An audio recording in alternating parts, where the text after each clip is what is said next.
Morning बच्चों। तो जैसा कि आपका जो 12th में संधि का क्लासेस चल रहा है, तो उसमें अभी तक हमने स्वर संधि में दीर्घ संधि देखी और उसके बाद हम लोगों ने यण संधि देखी। आज हम पढ़ेंगे अयादी संधि। अयादी संधि का सबसे पहले हम सूत्र देखेंगे।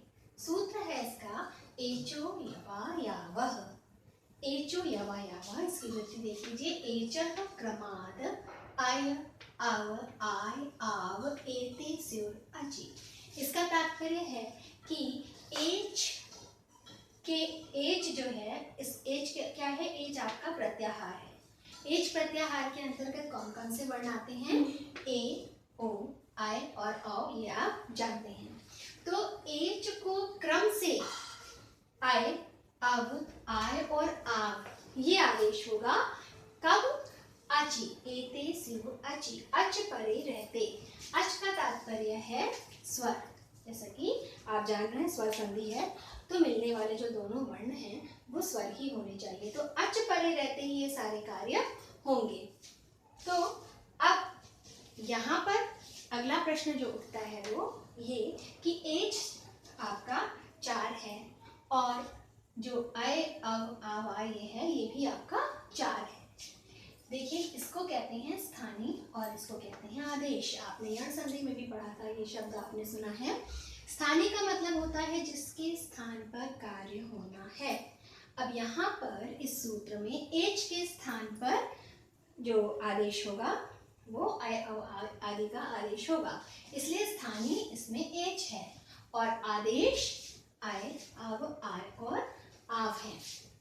तो जब दोनों स्थानीय और आदेश इन दोनों की संख्या समान हो, यहाँ आप देख रहे हैं स्थानीय की संख्या भी 4 है और आदेश की संख्या भी 4 है। तो ऐसी परिस्थिति में हम किस स्थानीय को कौन सा आदेश करेंगे? जब आपने यण संधि पढ़ा था तो उसमें हमने आपको बताया था कि आप स्थान सादृश्य देख लीजिए कि स्थान दोनों का उच्चारण स्थान एक हो तो उसको उसी हिसाब से हमने ई को या किया था, क्योंकि दोनों का उच्चारण स्थान तालु था। तो एक तो वो है तरीका देखने का, और एक तरीका ये भी है कि एक नियम इसके लिए है, यथा संख्यम अनुदेशम समानम।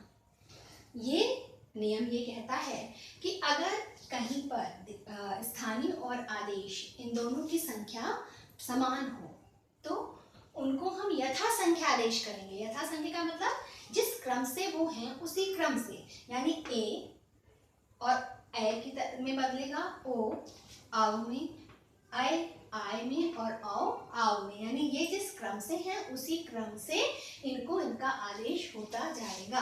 तो ये चीज आपको स्पष्ट हो गई कि क्या करना है। अगर अच परे रहते एच को क्या करेंगे हम, एच अगर आया तो ए के स्थान पर आय, ओ के स्थान पर अव, आय के स्थान पर आय और औ के स्थान पर आव आदेश होगा।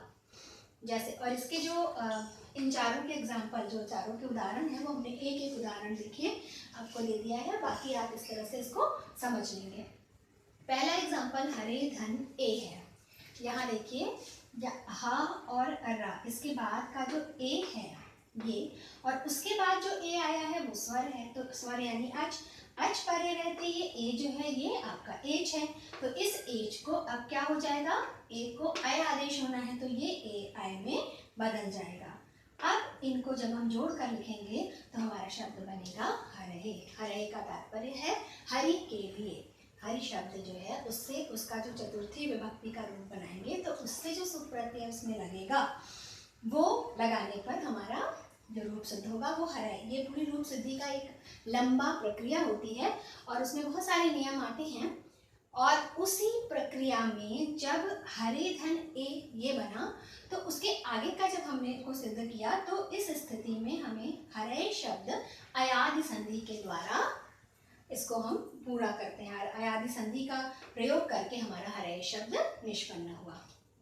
इस प्रकार दूसरा उदाहरण देखिए, विष्णु धन ए। यहाँ भी वही है, विष्णु शब्द से चतुर्थी विभक्ति का जो प्रत्यय है वो लगाया गया तो उसके बाद जो बनेगा उसमें आपको विष्णा और डा के बाद जो ओ है इस ये एच है और इसके बाद अच ए आया तो इस ओ को आवादेश हो गया और आपका रूप विष्णवे बना।